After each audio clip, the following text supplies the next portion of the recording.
O Catecismo em um ano.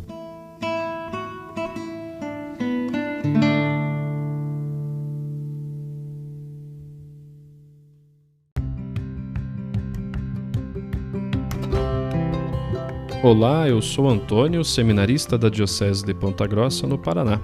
Você está ouvindo o podcast O Catecismo em um ano. Vamos ler todo o Catecismo da Igreja Católica ao longo de 365 episódios.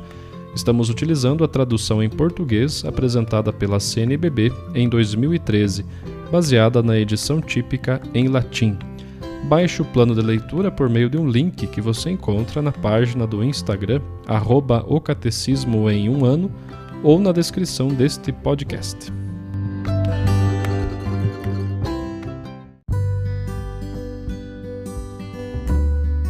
No episódio 340, nós vamos iniciar o artigo 3º do número 2683 a 2690. Então vamos lá, artigo 3º.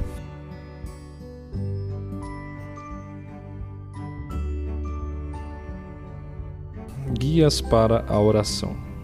Uma nuvem de testemunhas. As testemunhas que nos precederam no reino, especialmente as que a Igreja reconhece como santos, participam da tradição viva da oração pelo exemplo modelar de sua vida, pela transmissão de seus escritos ou por sua oração hoje. Contemplam a Deus, o louvam e não deixam de velar por aqueles que deixaram na terra. Entrando na alegria do Mestre, eles foram postos sobre muitos. Sua intercessão é o mais alto serviço que prestam ao plano de Deus. Podemos e devemos lhes pedir que intercedam por nós e pelo mundo inteiro. Na comunhão dos santos, desenvolveram-se, ao longo da história das igrejas, diversas espiritualidades. O carisma pessoal de uma testemunha do amor de Deus pelos homens pode ser transmitido como o espírito de Elias a Eliseu e a João Batista, para que alguns discípulos participem desse espírito. Uma espiritualidade está igualmente na confluência de outras correntes litúrgicas e teológicas, atestando a inculturação da fé no contexto humano e em sua história. As espiritualidades cristãs participam da tradição viva da oração e são guias indispensáveis para os fiéis, refletindo, em sua rica diversidade, a pura e única luz do Espírito Santo.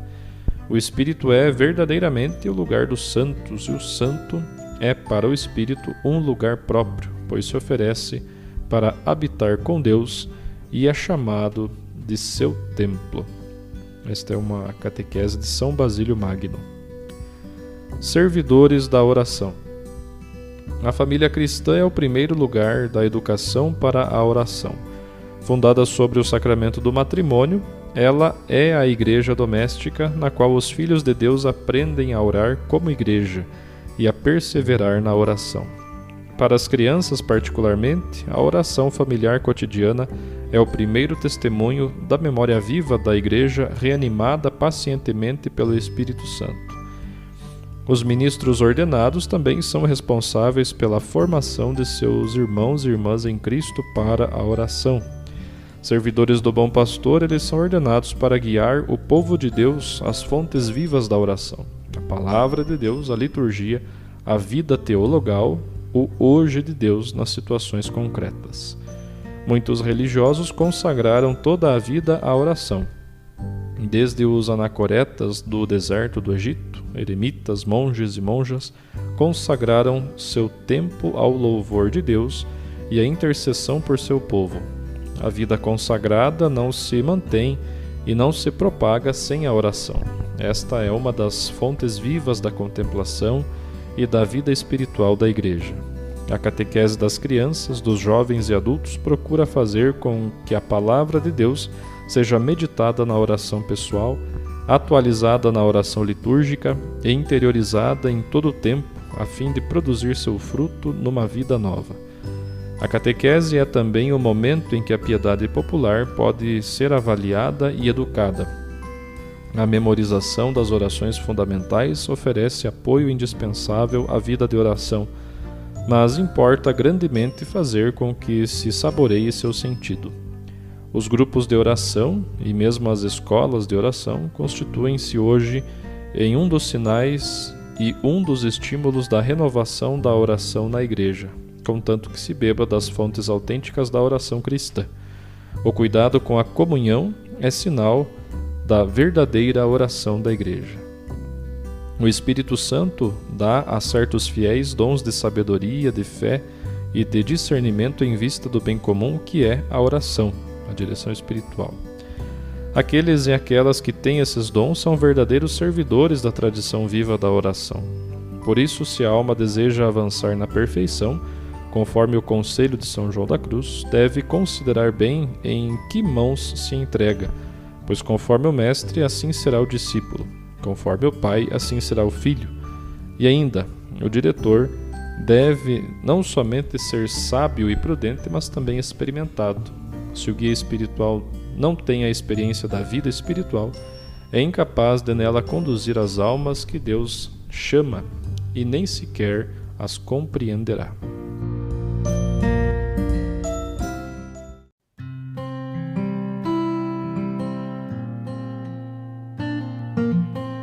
A catequese do Papa Francisco, do dia 7 de abril de 2021, diz assim: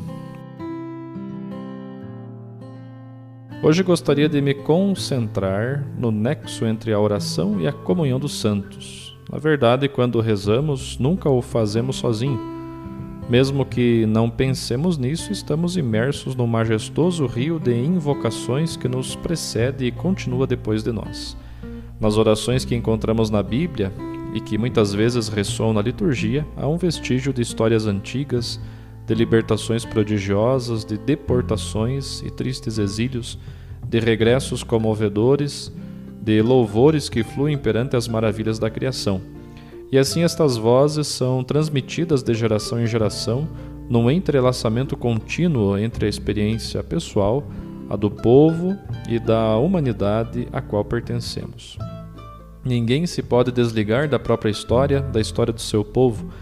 Temos sempre esta herança nos nossos hábitos e também na nossa oração.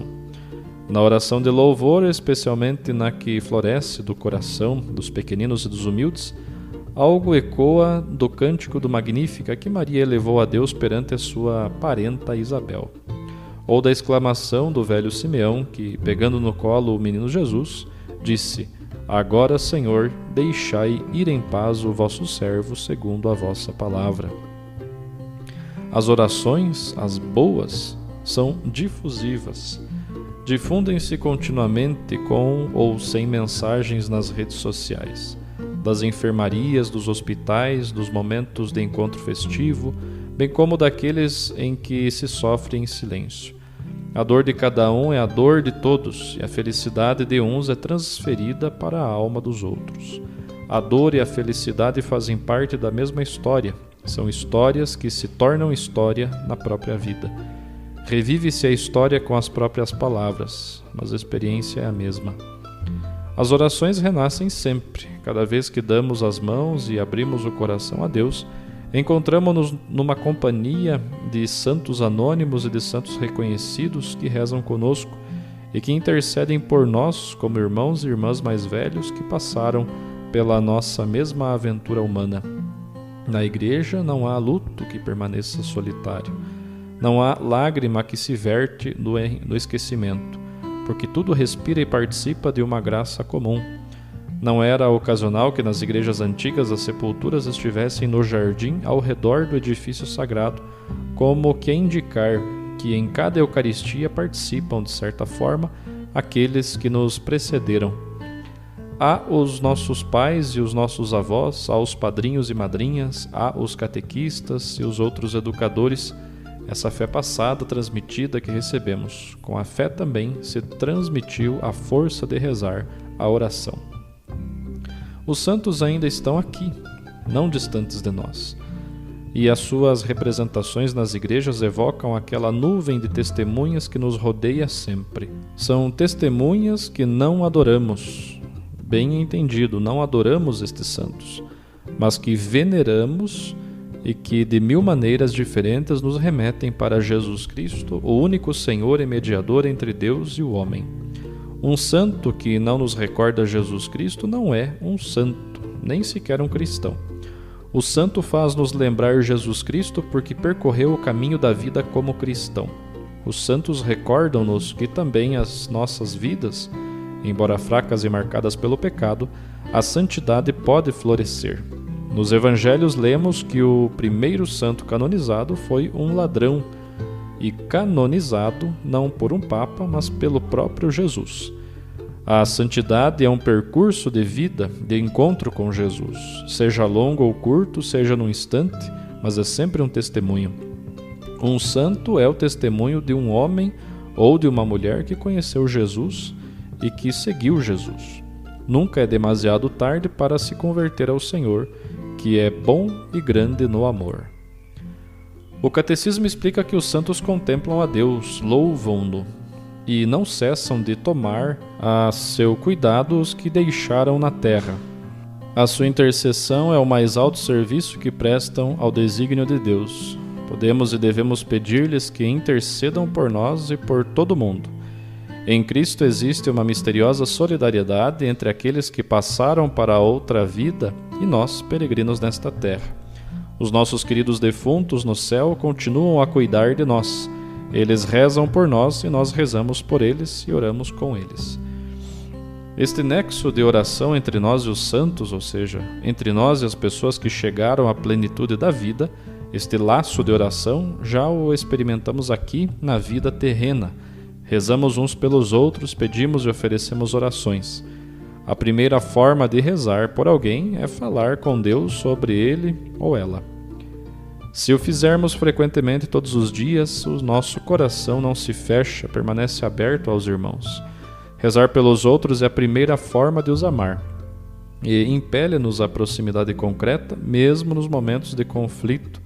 Uma forma de o dissolver, de o suavizar, é rezar pela pessoa com quem estou em conflito.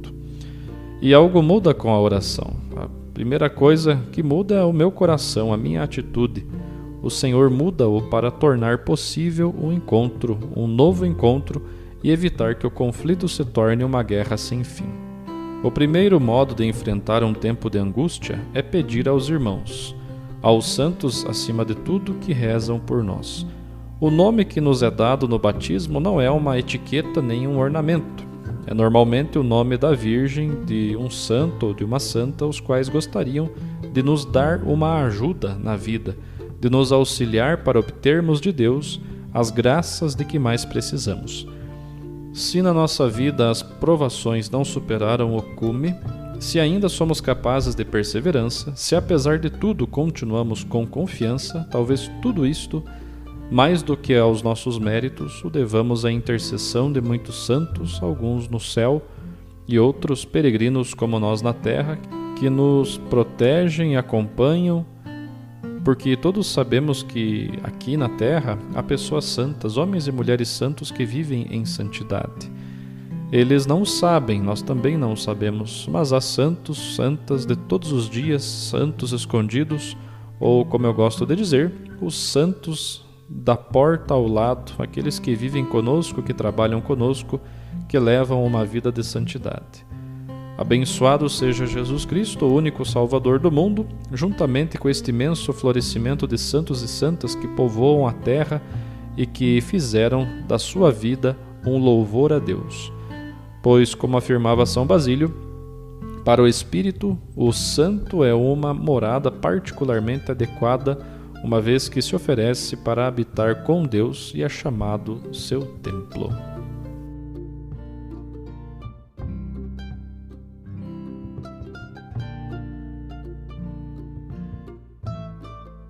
Os textos das catequeses papais encontram-se na íntegra no site da Santa Sé, vatican.va.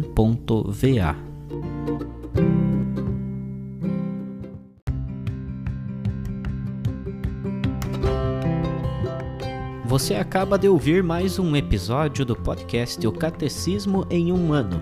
Continue nesse bom propósito de aprofundar o conhecimento e a vivência da fé católica e procure participar da sua comunidade. Rezemos por todos que estão fazendo esse caminho de leitura do Catecismo. Até amanhã!